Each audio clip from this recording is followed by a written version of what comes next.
रुपए का जो ट्रेडिंग है या रोज जो ये मूवमेंट होते रहते हैं, ये कहां पर होता है, कैसे होता है? भारत में सबसे ज्यादा रुपए की ट्रेडिंग जो होती है वो बैंकों के बीच में होती है। ये दो बैंक आपस में ट्रेड करते हैं, इसको interbank transaction system, interbank system में ट्रेडिंग कहते हैं। कि अगर एक बैंक की कोई डॉलर की रिक्वायरमेंट या किसी करेंसी की रिक्वायरमेंट है और दूसरों को किसी को खरीदना बेचना, तो बैंक्स आपस में, और ज्यादातर बैंक्स कॉर्पोरेट्स के लिए ट्रेड करते हैं, क्योंकि कोई भी कॉर्पोरेट को इंपोर्ट एक्सपोर्ट कर रहे हैं तो डॉलर की लेने या देने की जरूरत होती है, तो बैंकों के बीच में होता है। कुछ कुछ जगह रॉयटर्स और ब्लूमबर्ग जैसे टर्मिनल्स के माध्यम से भी व्यापार होता है, कहीं कहीं ये भी होता है। तीसरा ये कि एक्सचेंजेस बीएसई और एनएससी पर भी करेंसी लिस्टेड है, तो डॉलर के सामने आप रुपए में वहां पर भी हेजिंग और ट्रेडिंग कर सकते हैं। एक और इंटरेस्टिंग चीज है जो हिंदुस्तान के बाहर है, अब थोड़ी बहुत हिंदुस्तान में भी आई है, वो है एनडीएफ, यानी कि नॉन डेरिवेटिव्स फॉरवर्ड।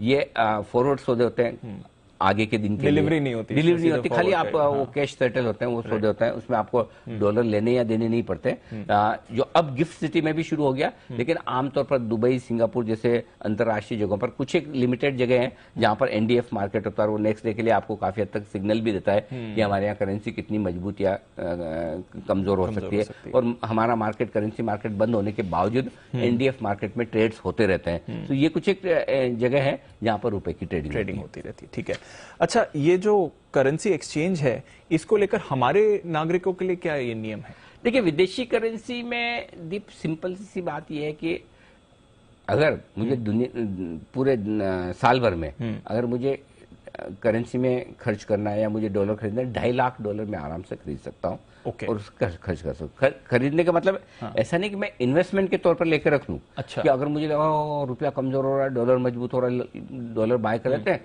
और इन्वेस्टमेंट हो गया ना, इन्वेस्टमेंट के लिए अलाउड नहीं है। ओके। अगर आप इसको खर्च करना चाहते हैं या निवेश करना चाहते हैं, खर्च कैसे करेंगे? आप विदेशों में घूमने जा रहे हैं, विदेशों में आप पढ़ने वढ़ने के लिखने आप जा रहे हैं, आपके बच्चे जा रहे हैं, तो आप खरीद लीजिए डॉलर।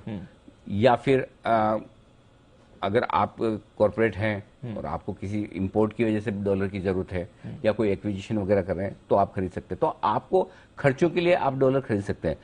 प्रति व्यक्ति 2.5 लाख डॉलर तक की लिमिट है। तो मैं 2.5 लाख डॉलर तक मैं हर साल विदेश में घूमने फिरने के लिए किसी भी तरीके से मैं व्यक्तिगत तौर पर खर्च कर सकता हूं।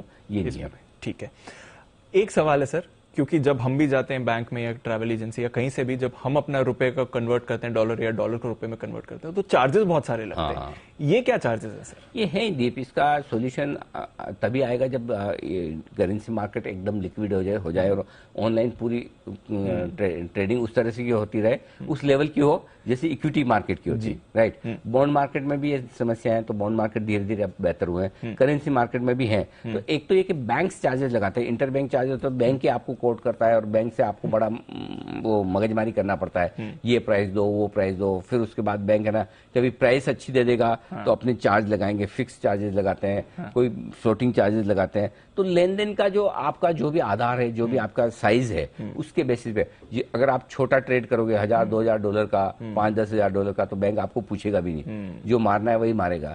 लेकिन अगर आपके लाखों डॉलर के ट्रांजेक्शन है तो वहां पर चार्जेस कम भी हो जाते हैं। अदरवाइज 1 से 3% तक के कमीशन, 1 से 3% कमीशन किसको बहुत ज्यादा होता है सर? बहुत ज्यादा होता है, लेकिन लेते हैं। ये मनी चेंजर्स जो होते हैं, फॉरेक्स चेंज जो करते हैं, करेक्ट। बड़ा करेंसी मार्केट में सबसे बड़ी समस्या ये है कि कॉस्ट ऑफ ट्रांजैक्शन बहुत ज्यादा है, बहुत ज्यादा है, और लिक्विडिटी एकदम नहीं है, क्लियर है। और आपने देखा होगा ना, कई बार आप विदेशों में भी जाते हैं तो आप जाके अपने नोट चेंज करवाने जाते हैं, तो 2 मनी चेंजर पास में है, दोनों में अलग भाव मिलेगा। बहुत बार होता है, बिल्कुल, है ना, बिल्कुल। कई बार लोग बोलते हैं कि वहां जा रहे हो तो वहां पे उस जगह से मनी चेंज करवाना, करेक्ट, है ना, इस एरिया में मत करवाना। स्पेशली जहाँ टूरिस्ट स्पॉट एकदम है, जहाँ लोगों को लगता है ये इमरजेंसी में ले रहा है, वहाँ भाव ज्यादा होते हैं। सो इसलिए अलग अलग एयरपोर्ट पे ज्यादा होता है। हाँ, और अच्छा, जो भी आप कर रहे थे उस पर 18% जीएसटी भी है। वो भी और दर्द करता है, वो भी लगता है जी। ठीक है सर।